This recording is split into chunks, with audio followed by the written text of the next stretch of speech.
Last week we started a new series called Address the Yes, where I go through comments and read and answer questions that would take usually too long to reply to with simple text messages, or there's things I've got to add to the conversation. Here we are at episode 2.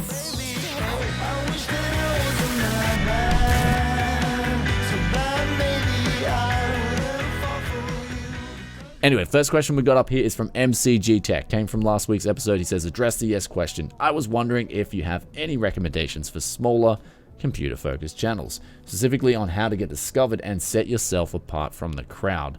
Thanks in advance.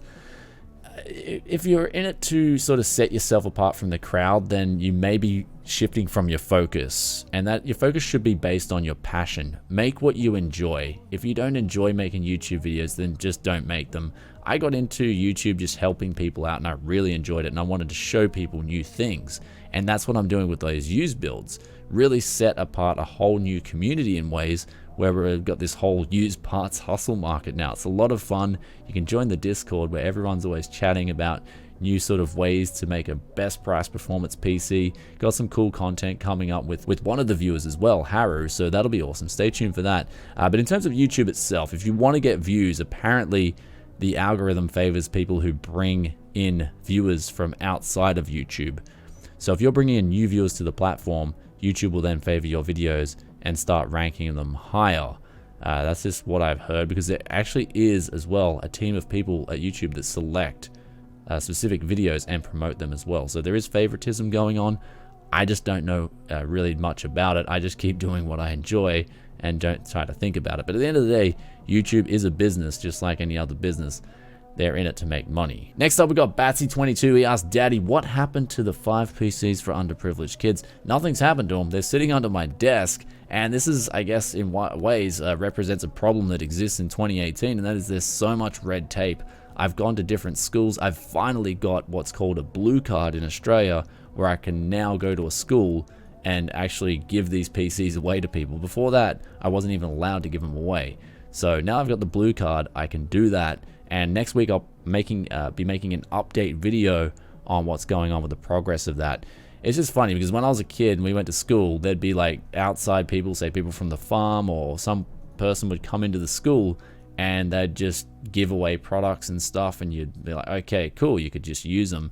Nowadays there's just so much red tape, but I guess that exists because needs to be laws to protect people against the uprising of so many idiots in society nowadays. So what can you do about it? Next up, Phony B, he says, your YouTube video thing, 100K whatever frame, slightly off center.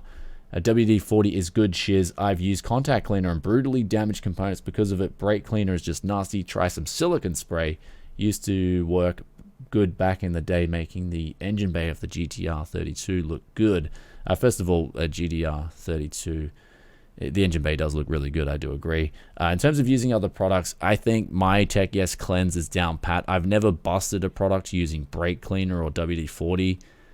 Never. In fact, I've brought parts back to life using these products. So I stand by them. I love them. They do help sell the final product really well too.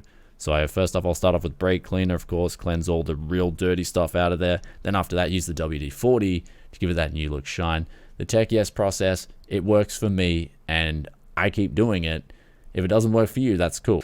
Next up, we've got Ozzy Bogan Tech. How you doing, man? I really enjoyed it when you chopped up that AMD box, I think it was, the Ryzen unboxing. But he says, just a heads up, this one did not show up in my notifications. Very good video. Glad I didn't miss it. Again, this is a YouTube thing. I've addressed them on Twitter. I've told them what's going on with my channel. I recently got a new partner manager.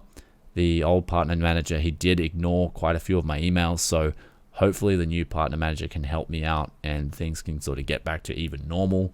But thanks for letting us know, man.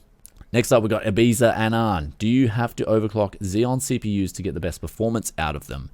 And the answer is first generation, definitely. You can get some massive performance gains. In some cases, you can get up to like 40% extra performance by overclocking. Highly recommend it. But then we go into the second gen series, that's from Sandy Bridge onwards. You start to get lockdown CPUs. So you can really only overclock the 1650 and 1680 V2 for the third generation. And then after that, Intel just started completely locking out everything. So if it's first gen, yes, do overclock it if you can. After 2nd gen, it doesn't matter a whole lot unless you're getting the 1650 or 1680 V2. And also I've got overclocking tutorials for X58. You can check it out up here. And there's an X3440, and they're really good too for the money. And let's read the next comment, which is from Zephyr. I didn't get a notification and it didn't appear in my sub box. For whatever reason, I noticed a new upload from the recommended tab after watching LTT. God bless LTT then. Hey, if YouTube can't save us, maybe he can. Next up, Jezzy. He says, Brian, most of your builds are Intel based. Could you do an older AMD build and overclock, etc.? Maybe FX series. Thanks for the question, Jezzy. And with the FX series, I have done a video quite recently with the FX 8350. And in general, I don't do a lot of them, especially compared to the old Xeons and the old Intel i5s and i7s, because they're a lot cheaper and they perform a lot better, especially in games. Not to mention they don't put out as much heat. So not only is the build's going to be better, but also for me personally on the side, the resale value is going to be better. FX 8350s at the moment, they are a little bit overpriced. A couple of days ago, I did the top CPUs and actually talked about that directly. And they're just for what they are. The motherboards, you generally want to get a more expensive motherboard, like a 990FX, because that'll help overclock the 8-core, for instance, the FX 8320, a lot better than a cheaper motherboard would. In that build that I did, I had a 970 board, and that was throttling because the VRM couldn't handle the 8-core. And this was only at 4.4 gigahertz, which is a mild overclock for an FX 8350. And I had to put a fan on that thing just to get it working normally. And so that's the need to have a good board. And if you're spending that much money on a 990FX board, you might as well get an X58 motherboard or go a different route. Next up, Child of Light says, couple of WD40 sprays to me nether regions and me balls have sprouted back out. That's great to hear, man. I'm glad WD40 fixed your dysfunctions. It generally fixes everything. Next up, DGE Born. He says RAID isn't a backup, and that's your opinion. My opinion is that it does back up things for me. I have it on my computer, for instance, a video file. I'll then copy it to the RAID 5, and that's a backup. I mean, I don't know what else I call that. Just a copy store. Next up, Aussie Tin Man says, Goo Gone works really well cleaning up PC parts. I don't know if you have that in AU. Do you? Cleans anything a little less harsh on equipment and hands. I believe we do have this at Bunnings. I just haven't tried it. Looks pretty expensive. I might give it a go just for you. Next up, Alesky Dobrovolsky. He says, but haven't you told that QNAP is really great and all? And ASUSTor TV, I guess they came in for the save. They said we can both be great. That's the point of fair, honest competition. I do agree with that. I will say that I replaced the QNAP with the ASUSTor, the NAS, the AS4004T. It's an amazing NAS, especially for the money. And I represent value for money. I try to, at least, a lot of the times. That's why I switched my rig to X79. And this NAS represents really good value for money. So the QNAP, it's really good. Don't get me wrong, but it is a lot more expensive than the ASUSTor variant. It's for more, like, even for my situation, I don't need it. It's just too much. So if you're like a small business and you need really fast speeds, then the QNAP might be for you. But if you're a small, like, office or just a studio or something like that, and you need just a reliable little unit but need faster than 1 gigabit per second, then the ASUSTor is definitely worth a look. Next up, we got Defiant 031636. Would like to see a video about your network setup in the Yes Studio, wireless hardware / switching hardware / router, etc. I would say yes, but there's just too many promises at the moment. Once I fulfill those, once all the promises that I've said I would promise the viewers are done, then I'll open up a video and they'll be like, guys, apply for new promises and videos you want to see. Not sure when that'll happen. And again, not making any promises.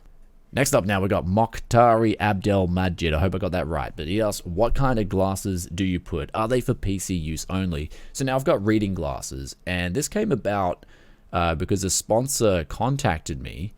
And then at the time, they just said, we want to collaborate with you. And I said, I don't know if I need glasses or not. So they recommended I go to the eye doctor, the optometrist. That's the one I'm looking for.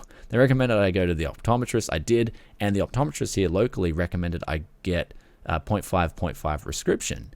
And when they showed me at the shop, I was like, wow, this is really good. Helps my eyes a lot. So I told the sponsor then to send us out that prescription, and they did, and their glasses were really good. And I've got now reading glasses that I generally like to use at nighttime especially when my eyes are getting tireder. I don't need glasses, I don't have to have them, but they definitely help with my eyes and help relax them, especially at nighttime.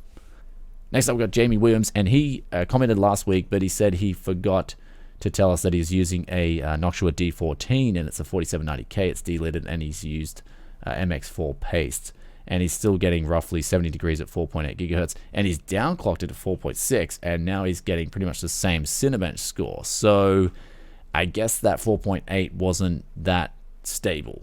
Maybe it's probably on the verge of not being stable, but MX4, for what it's worth, I wouldn't use that on going for a relatively high overclock like 4.8 gigahertz on the 4790K. I've done a thermal paste video in the past, you can check it out up here. Gelid Extreme is actually a lot better than MX4 for these kind of situations, so maybe give that a shot and let us know how your overclock then goes. Next up, we got Daniel C. He says you actually know how to play Dota, not like RGinHD, mid-feeding without items. Okay, I haven't seen this yet. I'm going to go watch it and I'll have a laugh. But in terms of Dota 2, I love playing a bit of Storm Spirit. I used to play Tusk competitively, but they nerfed him so hard that I just really stopped enjoying playing competitively. Now I just play Turbo mode for what it's worth, and that's a lot of fun. Next up, we got Yuan 1999. He says, okay, thanks to this vid, price is going to go back up here in Singapore. You're welcome. And Jay says, does anyone know if these mining cards tend to have had their bioses changed? Is that a concern? That's if you're purchasing one off a miner, they might mod the BIOS and that optimizes them for mining, but it might be at the detriment of giving you less FPS, if you guys don't know. And so it can, of course, be a detriment to performance. But generally, if a miner sells that card, it's going to, I'm sure they'd flash it back to the original BIOS, which was intended for gaming. If they haven't, you can just ask them. Or of course, it's not going to affect performance that much. You're only going to probably get a little drop.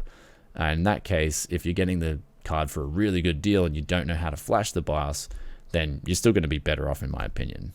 Next up, Nukes88, he says, why was there no GTX 970 on the list? He's referring to the recent GPU video I did. Put the link up here for you guys. And it's on the list. It's still good. It's even better than the R7 260X and 750 Ti. Yes, it is better than both those graphics cards. I'd say it's even better than both of them combined, their total scores. But it's the GTX 970 is, I guess it's one of the most sought out cards that used price performance hunters go for. And so with that, so much competition for them that I generally don't bother looking for them, to be honest. A lot of people are always looking for a GTX 970. And so with that, the prices generally go up. And so I just, in the past, I haven't picked up a whole lot of GTX 970s, to be honest. And so with that, my experiences just really don't make me recommend them to the average person, which was where that GPU guide was intended for, to go out and buy one. Next up, we got the final revelation. He says, I was thinking about ordering a 750 Ti from Aliexpress for my cousin. Can anyone recommend a tested vendor? I know many of these cards are fake with edited BIOS. The Zotac ones on Aliexpress will be legit. The sellers have legit feedback. Aliexpress as well, they do guarantee the sale. So if you have a problem, you can just put in a complaint. You'll get a refund if it's a faulty item or a dodgy item. It's even better, dare I say, than eBay's protection. Next up, Savage. He says, are GTX 970s worth looking into? Let's say I could pick one up for 150 Aussie. Would that be a good deal for a GTX 970, or should I spend that 150 on something else? For 150 for a 970 AUD, that's Aussie dollars. That's a good deal. Go get it. Next up, we got Mustafa Faliz. He says, how good's that blower vac thing? I got the same one. It's so powerful. And he's referring to the DataVac. I got this earlier in the year, and it is such a good tool. It is like one of the best tools I've got in terms of working with PCs. You just turn it on, and it just blows out a heap of air. Anti-ESD as well for the people with OCD. And it's also now being coupled with the WD40 at the same time. I got this new meta where I just spray it at the same time. Seriously, if you're working with PCs, even remotely every week, get yourself one of these and you're not going to regret it. Next up, Cod Wolf Pete. He says, this guy looks like Tom Cruise. Okay, so last week it was Lord Baelish. Now this week it's Tom Cruise. You guys have to make up your mind. And Adash Chakraborty, he says, is eBay reliable? Yeah, eBay is pretty reliable, the actual eBay place itself. Some of the people on the marketplace may not be, however. Just like any avenue where you can buy and sell, there's always going to be shady sellers. Good thing about eBay is you got PayPal. PayPal will protect your purchase. And first name, last name, he says, is that Corsair Carbide 540 Air behind? Can you make video of it? I have similar case. Maybe I can learn from you. Air 540, it's my main rig. The X79 rig is in that case. And the Air 540, I have to say, it's the best case of all time, at least for me. I love this thing. You just install your hardware. You've got airflow from the get-go. Looks amazing. So easy to work with. If Corsair do release an update to this case, they've got a very hard task ahead of them. I mean, of course, they could just add RGB, but would that really be an upgrade? And here's Dan Phillips. He asks, aren't warranties non-transferable? In Australia, they actually are transferable. You just got to have the original receipt to prove that that item was purchased at that particular date. I'm not sure about other countries, but generally in Australia they are. And Gilakasas, he says, a spread method master race. Genius. Next up, Heartsick Disciple says, I never pre-order. Why buy something without knowing how it performs? Pre-ordering is generally for people who just can't wait to get a product. They want to make sure that they get that product on day one. They may be a rabid fanboy for that particular brand or product, and this whole pre-order controversy has definitely come about for discussion after the announcement of the RTX 2000 series. Now, Tom's Hardware, they made an article, Just Buy It, and that was really bad. I mean, that was just such a shill article, if one could call it that. The wording in there, like, how much of your life do you want to miss out not having ray tracing or something? It was ridiculous. As an independent review site, you should not be using that terminology. It was so, man, I mean, I read it and I was just like, no, this is not good for anyone. But in terms of pre-ordering, me personally, I do disagree with other people. It's your money, you can do what you like with it. Should you pre-order, it's up to you. Me personally, would I pre-order an RTX 2000 series? The answer is no, but that's because I've got a bias. I don't play video games, like hardly at all. But if I was someone, and I'm putting myself in someone else's shoes, if I was someone that played video games day in, day out, and I made good money, and I wanted the latest and greatest day one, then I probably would pre-order one. So it's different strokes for different folks. If you want to understand why people would pre-order, it's because it may be their passion, and that's what they love doing. Next up, we got Nasty Nate. He says, not gonna lie, you got a sexy librarian thing going on. Okay, so we got the librarian, we got Tom Cruise, then we got Lord Baelish. Seriously, guys, please make up your minds. Next up, we got a Frank Colazzo Jr. He says, I recommend asking the miners what settings they use instead of leading them to the answer you're looking for. Basically, they provide the settings instead of a yes or no. It doesn't matter a whole lot. If you talk to someone and you ask them, was this graphics card mined on? And they say yes, and then you say, was it overclocked or did you undervolt it? That's not a yes or no question. That's sort of just like they got to tell you. So I don't know. Maybe I do agree though. A yes or no answer isn't the best outcome there, but you can generally tell if someone knows what they're talking about or doesn't know what they're talking about when it comes to giving you a response. The PS4 Dan's Lashate Atamare 78, he says, did I miss the legendary SR2 build? It's been a while since we've been promised that build. It has been, and it's coming. I've linked up with Tag Mods, who does custom PCs. We're going to be doing a very special project with the SR2. I owe it to you guys. I owe it to the person who donated the motherboard. I owe it to me. I owe it to the world. It's going to be coming. I'm going to be doing 3 videos when we get this build in action. It's lined up before PAX because I'm hoping to drive down there and on the way stop off at Ethan's house, and we're going to get this epic build done. It's coming, don't worry. Next up, Chosen Stanley. He says, lol, it's Aliexpress. Never trust Aliexpress. Lol, I've bought so many items from Aliexpress and so many other people have, and we've never had a problem. Lol. And last up, we got Kroom, who says, am I the only one that likes the smell of WD40? No, I love the smell of WD40, and 31 other people also like the smell of WD40. Next up, we got Crackling Ice, and he says, if the card was set at 100% fan speeds, it's a no buy in caps. He states that 100% fan speeds wears them out faster and is not needed. Sincerely, a miner himself. For me personally, I was mining as well, and in my experience, the 100% fan speeds made the graphics cards the coolest possible. And those fans, if you're talking about the actual fans themselves wearing out, they're generally rated for 50,000 hours to 150,000 hours mean time before failure, and that's like at least 5 years plus. And so the 10 series cards have only been out for 2 years, so I'm not sure where you're going with this. And that wraps up this week's episode. I hope you guys enjoyed it. If you did, then be sure to hit that like button. If you have any questions that need to be addressed, then make sure you drop a comment in the comment section below. And as always, I'll catch you guys in another tech video very soon. Peace out for now. Bye. And as always, I'll catch you guys in another Vec video.